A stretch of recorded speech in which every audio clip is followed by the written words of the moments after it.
Assalamualaikum warahmatullahi wabarakatuh. Alhamdulillah, alhamdulillahirabbil alamin. Wassalatu wassalamu ala asrofil anbiya wal mursalin wa ala alihi washabihi ajmain. Pertama-tama dan yang paling utama, marilah kita panjatkan puji dan syukur kita kehadiran Allah Subhanahu wa taala, di mana berkat rahmat dan karunia-Nya kita dapat diberikan kesehatan pada sampai saat ini. Dan dalam dakwah ini yang singkat ini, saya ingin bercerita tentang tazkiyah al-nafs, yaitu dari mana proses pencucian jiwa itu dimulai.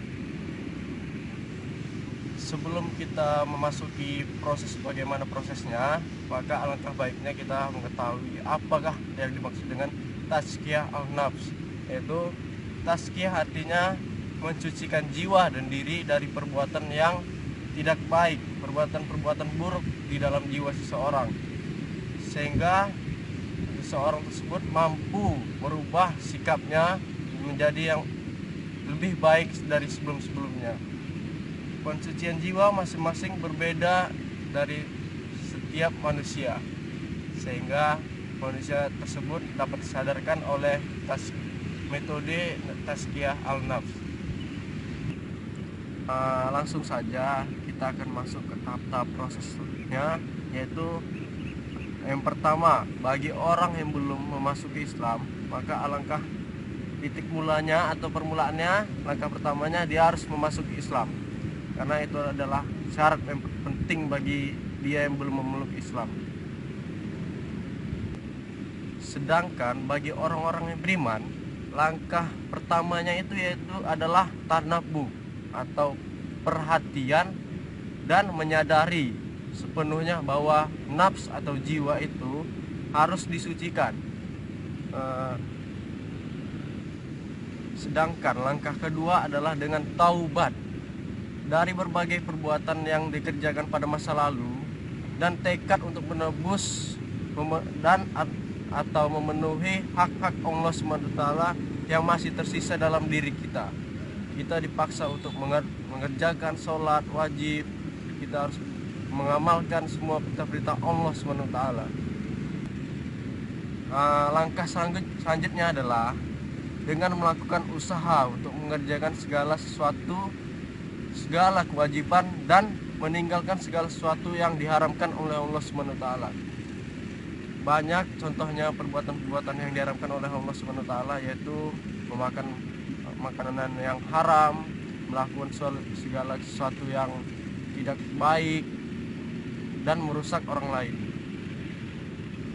Dan langkah terakhir atau langkah selanjutnya adalah kita harus konsisten dan berkomitmen dalam berjuang di jalan Allah Subhanahu wa taala dengan melaksanakan segala perintahnya dan meninggalkan semua larangannya, sehingga kita tidak termasuk ke dalam orang-orang yang merugi di yaumul akhir kelak. Langkah selanjutnya adalah dengan menerapkan sifat ikhlas dalam melaksanakan perintah-perintah ya, dan mengamalkan sunnah-sunnah Rasulullah SAW. Contohnya seperti sholat sunnah yang dilakukan oleh Rasulullah kita, yaitu Nabi besar Muhammad SAW. Demikianlah penjelasan saya tentang tazkiyah al-nafs, yaitu proses pencucian jiwa. Semoga bermanfaat bagi kita semua, dan terkhususnya terhadap kepada saya yang masih membutuhkan banyak pelajaran dari tazkiyah al-nafs tersebut. Semoga Allah Subhanahu wa taala menganugerahkan berbagai pengetahuan kepada kita, sehingga kita termasuk ke dalam orang-orang yang senantiasa beriman kepada Allah Subhanahu wa taala. Itu saja ceramah singkat saya pada kali ini. Lebih dan kurang saya mohon maaf. Yang salah datangnya dari saya, dan yang benar selalu datang dari Allah Subhanahu wa taala. Saya akhiri dengan assalamualaikum warahmatullahi wabarakatuh.